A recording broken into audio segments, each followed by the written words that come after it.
Good morning, everybody. Wanted to do a quick video about my single shot collection or addiction, whatever you want to call it.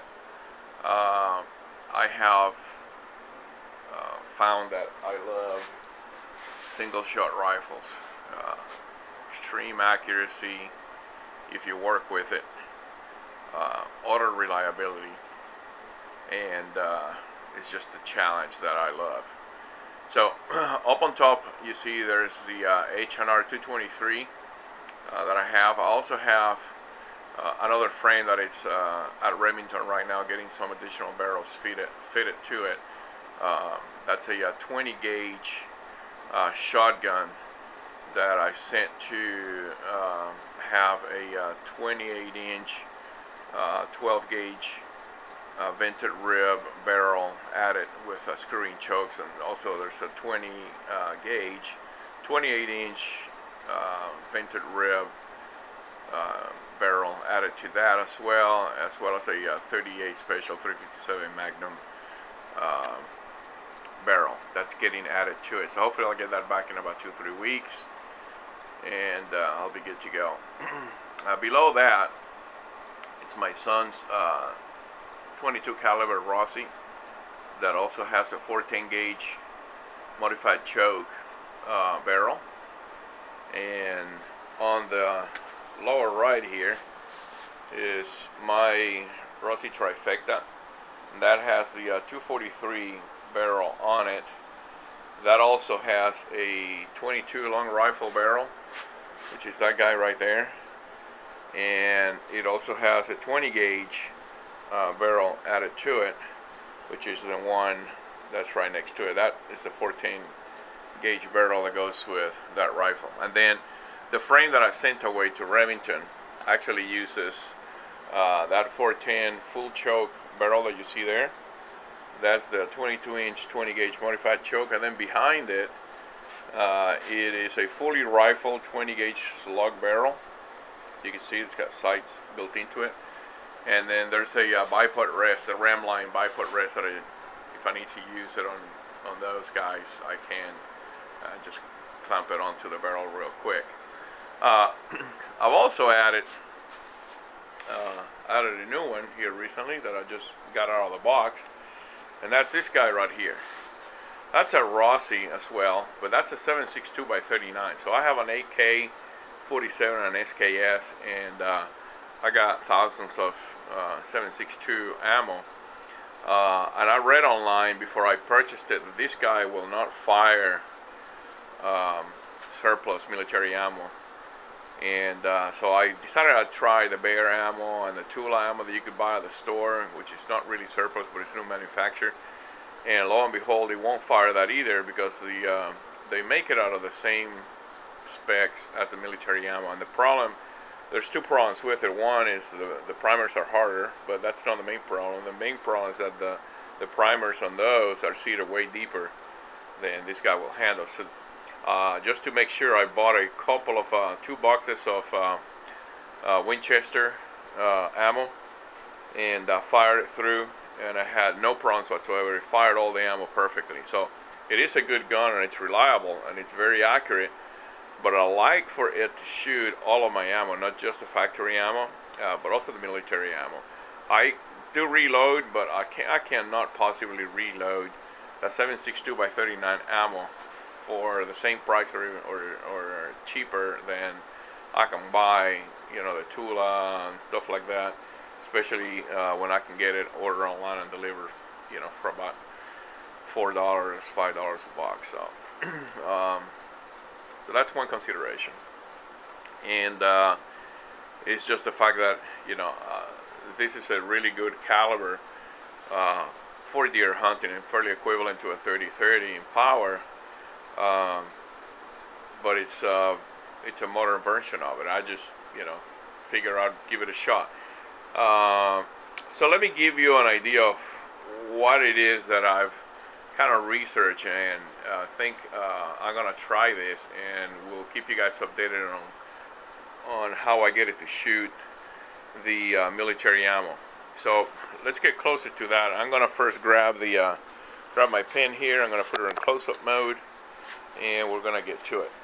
So here's the break open action, and I already pulled the trigger back some in here. The hammer is exposed here, as you can see, and let me see if I can get a better angle for it. The hammer has two surfaces on it. One is the top surface that you see here, and then there's a bottom surface here. Well, this gun uses a transfer bar system. You can see the transfer bar right there. If I push on it, you can see it moving. That's actually what pushes the firing pin in and out. So you have to have the trigger fully depressed for that hammer to fall, and then this portion of the hammer here is the one that hits the transfer bar, and the transfer bar then hits the firing pin, and I don't know that you'll be able to see it, but the firing pin, you see it coming out of there? That's how far it comes out. And to fire the military ammo, it needs to come out just a little bit more than that. Just a little bit more than that. So what we need to do is I'm going to use a stone. Well, first let me explain how this works, I guess. When the hammer falls, this surface that you see here will hit the top of this frame here. So depending how far this sticks out is how deep the surface will actually move that firing pin forward. And right now, when I fire this rifle, let me see if I can get it here. When I fire this rifle here, you can see this top part here hits the frame, and there's still a little bit more room underneath on this other surface here for it to hit the transfer bar and push that pin further forward. I already measured it out, and that pin actually, when I push it with the pin by itself, it moves out quite a bit farther than if I hold the trigger down and let the hammer fall on it. When the hammer falls on it and it's fully contacting the transfer bar, there's probably about 20 thousandths of an inch less travel than there is here. So what I want to do is I want to start slowly increasing the travel on that firing pin out so it can reach the military primers and be able to fire those off. And the way to accomplish that would be to stone this. So use a sharpening stone, a very fine sharpening stone. Go very, very slowly. Keep it square here. Sharpen that, or not sharpen that, but polish that, and start taking just a little bit of material. Take it out, try it, and then come back and keep doing that until your military ammo starts firing successfully. I don't know if I have actually some of that military ammo here. I'm trying to see if maybe I have some that I can show you. I think I do. Right here, I believe I do have the rounds. Give me just a second here. I'm going to put this down here so I can show you guys what it is that I'm dealing with here.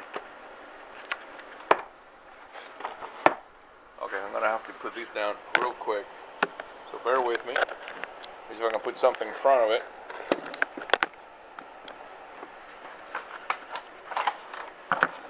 And I will show you the difference between the primary indentations.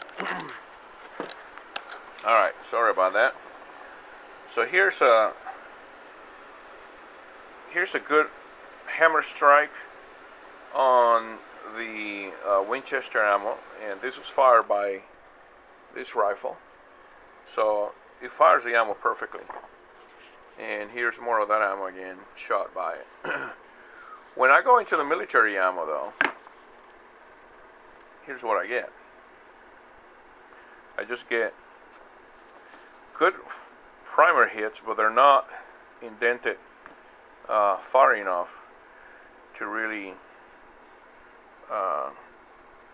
get that hammer or get that primer to go off. So what I'm going to do is I'm going to go ahead and stone the face of that hammer until that transfer bar pushes that firing pin far enough that it can successfully ignite those primers.